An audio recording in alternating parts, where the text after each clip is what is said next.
बिस्मिल्लाहिर्रहमानिर्रहीम।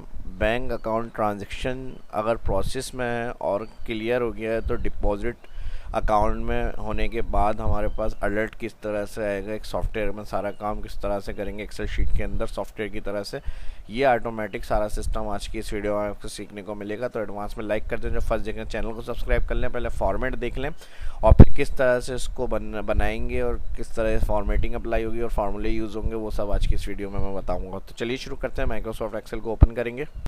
अब एक ये डेटाबेस है हमारा, सही है जी, और इसके अंदर जैसा हमारे पास कोई अकाउंट नंबर है, हमने कस्टमर नेम लिखे हुए, अब उनकी पेमेंट्स आ गई तो डायरेक्ट डिपार्टमेंट में जैसे हमारे पास रिमिटेंस आती है या मिसाल के तौर पे कोई ऑनलाइन पेमेंट ट्रांसफ़र हो रही है अदर कंट्री से, तो फिर वो बैंक में एक मॉडिटरी बैंक होता है तो उसके अंदर वो पेमेंट जाकर फिर बैंक जिस ब्रांच में आईबीएन नंबर का आपका अकाउंट है उसके ट्रांसफ़र होती है। तो वो सारा प्रोसेस अगर हमें मिल गया है, रिसीव में है और इन प्रोसेस है, तो किसकी क्लियर हो गई है वो हम यहाँ इंटर स्टेटस में लिखें और जो पेमेंट्स आ रही है वो, तो यहाँ ऑटोमेटिक उसका अकाउंट नाम के साथ ऑनलाइन है या जो भी अकाउंट में आई है वो अमाउंट यहाँ पर लिखा हुआ आ जाए और उसकी जो सैलरी ट्रांजैक्शन टाइप है वो लिखी हुई आ जाए और यहाँ ऑटोमेटिक डिपॉजिट लिखा हुआ आ जाए। यानी फार्मूले हमने इस जगह पे अप्लाई करे हुए हैं जो ऑटोमेटिक इस डाटा से उठकर यहाँ पर जो हम स्टेटस अपडेट करेंगे, यानी इन्फॉर्मेशन वो सारी खुद ब खुद यहाँ पर अपडेट हो जाएगी कि उन कस्टमर के अकाउंट की डिपॉजिट हो गई है पेमेंट और कितने ऐसे हैं जिनकी इन प्रोसेस है, तो उसके साथ लिखा हुआ रहा है इन प्रोसेस।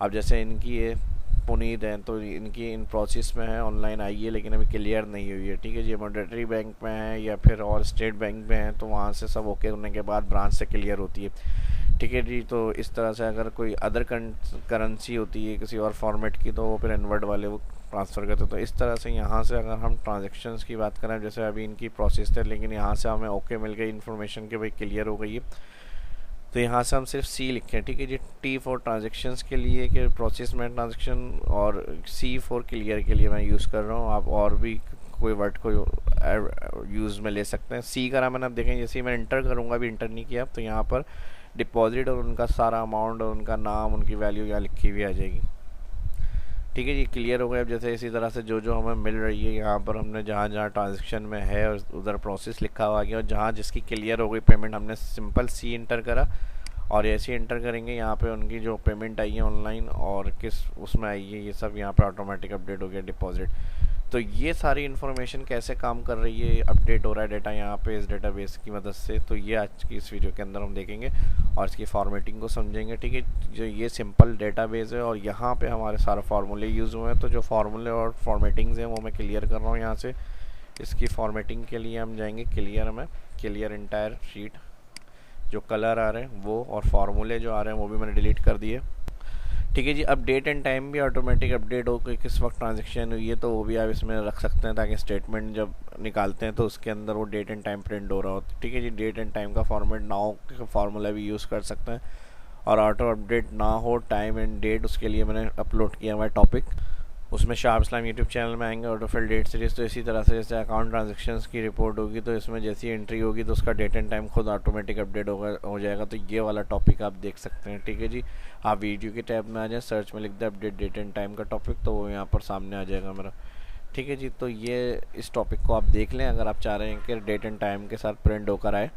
अब सबसे पहले हम बात कर लेते हैं फार्मूले की, और जो फर्स्ट ट्रांजैक्शन में फार्मूले यूज़ होगा वो हम लगाएंगे equal if condition bracket open online sale का जो ट्रांजैक्शन का कॉलम है फर्स्ट इसको सिलेक्ट करेंगे सेल और हम कहेंगे अगर ये बराबर है ब्लैंक कॉमा, तो यहाँ पे भी ब्लैंक हो जाए, फिर कॉमा इफ़ कंडीशन चलाएं 1 और 2 और यहाँ पर I3, ठीक है जी। इस सेल को क्लिक करा हमने, जो मैंने बताया था क्लियर और ट्रांजैक्शन के लिए सेल यूज़ किया गया। अगर मैंने कहा ये बराबर होता है ब्लैंक या बराबर होता है सी, सॉरी ब्लैंक नहीं होगा, ये बराबर होता है सी कॉमा, तो फिर इफ़ फंक्शन इफ़ एरर, ठीक है जी। इफ़ एरर चलाएं एरर हाइट के लिए और उसके साथ हमने वी लुकअप यूज़ किया। लुकअप वैल्यू के अंदर नाम को लुकअप करें, ठीक है जी। नाम को लुकअप करने के बाद कॉमा कहाँ से लुकअप करें, जो नाम का कॉलम आ रहा है और ऑल डेटा जितना यानी मेन डेटाबेस है कॉलम के साथ वो सारा सिलेक्ट कर लेंगे। इसको हम कर देंगे F4 और फिर कॉमा हो जाएगा यहाँ पे कॉलम 2 ट्रांजैक्शन का रिकॉर्ड उठाएं और यहाँ पे फॉल्स एग्जिट मैच और ब्रैकेट क्लोज वी लुकअप का और फिर कॉमा यहाँ पर वैल्यू इफ एरर होगा तो 2 इन्वर्टेड कॉमा कॉमा के बाद, और यहाँ पर हम कर देंगे ब्रैकेट क्लोज। ठीक है जी, ये इफ एरर के लिए हमने 2 ब्लैंक इन्वर्टेड कॉमा यानी ब्लैंक हो जाए, अगर एरर हो फिर comma value if false, if condition में तो फॉल्स लिखा हुआ नहीं है, वहाँ पे भी ब्लैंक लिखा हुआ चाहिए हमें, और एक इफ का ब्रैकेट और दूसरे इफ का ब्रैकेट क्लोज एंटर।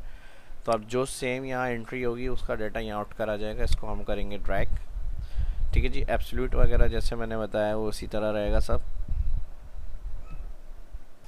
और यही फार्मूला हम यहाँ यूज़ करेंगे डेबिट कॉलम के लिए। तो यहाँ से इफ़ ब्लैंक वाला जो सेल है वो छोड़ के हम यहाँ से इसको कॉपी कर लेंगे। ठीक है जी, जितना इफ तक फार्मूला लगा हुआ है ये वाला लास्ट वाला ब्रैकेट क्लोज से पहले, और कंट्रोल सी टैब दबाएंगे, डेबिट में आएंगे, कंट्रोल वी इक्वल लगा के फिर कंट्रोल वी, और इस जगह पर हम ये वाली कंडीशन यूज़ करेंगे और यहाँ कॉलम आ जाएगा 3, और बाकी फार्मूला यही रहेगा, एंटर। ठीक है जी, और इसको हम करेंगे ड्रैग।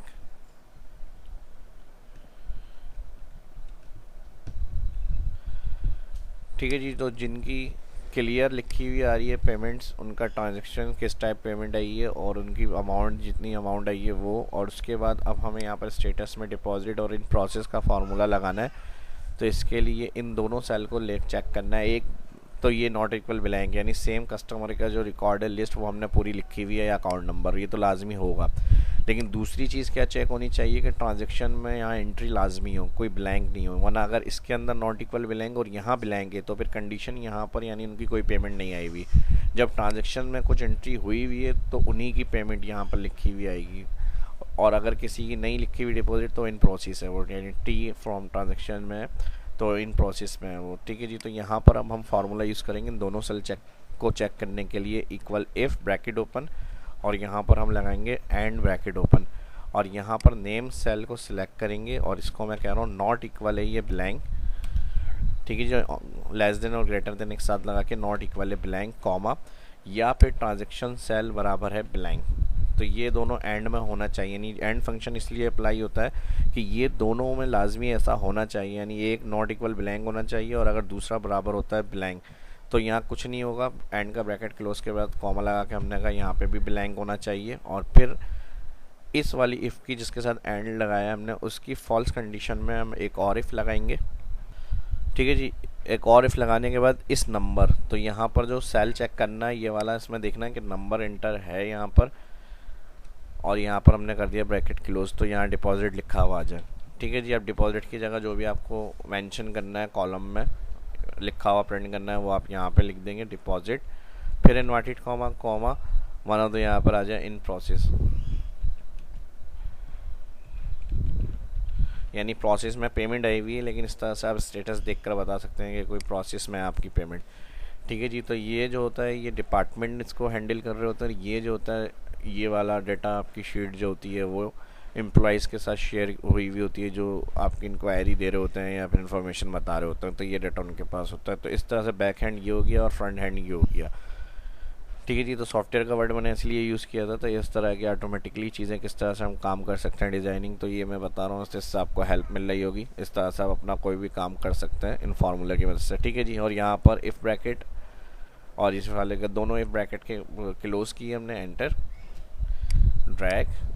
ठीक है जी, अब जिनका हो गया डिपॉजिट उनका डिपॉजिट, और जिनकी ट्रांजैक्शन अभी है आई हुई और यहाँ पर क्लियर नहीं हुई है तो उनकी इन्फॉर्मेशन अभी नहीं आ रही है। अब जैसे अगर यहाँ से इसको क्लियर किया जाता है तो यहाँ से डिपॉजिट ऑनलाइन आई है, इनकी इतनी आई है, क्लियर हो गई इनकी। अब ये इसको सिलेक्ट करना है और यहाँ से इक्वल टू डिपॉजिट वाली वैल्यू को हमें हाईलाइट करना है, तो हमने कॉलम सेलेक्ट करा और कंडीशनल फॉर्मेटिंग में गए, डिपॉजिट फॉर्मेटिंग मैंने ये अप्लाई करी, ओके। अब इसको बोल्ड करना है टेक्स्ट को, अप्लाई के बाद एडिट के लिए मैनेज में जाते हैं, यहाँ से आप एडिट करें और एडिट के बाद फॉर्मेट में जाकर मैंने बोल्ड कर दिया इसको, ओके अप्लाई। ठीक है जी, अब ये टेक्स्ट को थोड़ा सा बोल्ड करके लेकर आ गए हम, और इसी तरह हाईलाइट में जाएंगे, इक्वल में जाएंगे, इन प्रोसेस को भी रेड कलर में लिखा हुआ शो करना है, तो यहाँ पे ये आ गया, इसको ही बोल्ड करना है, तो यहाँ ओके करें पहले, ओके के बाद इसको मैनेज में जाएंगे, एडिट फॉर्मेट बोल्ड, और कलर वगैरह जो भी आपको चाहिए वो आप अपने हिसाब से रख लें, ओके कर लें, अप्लाई, ओके।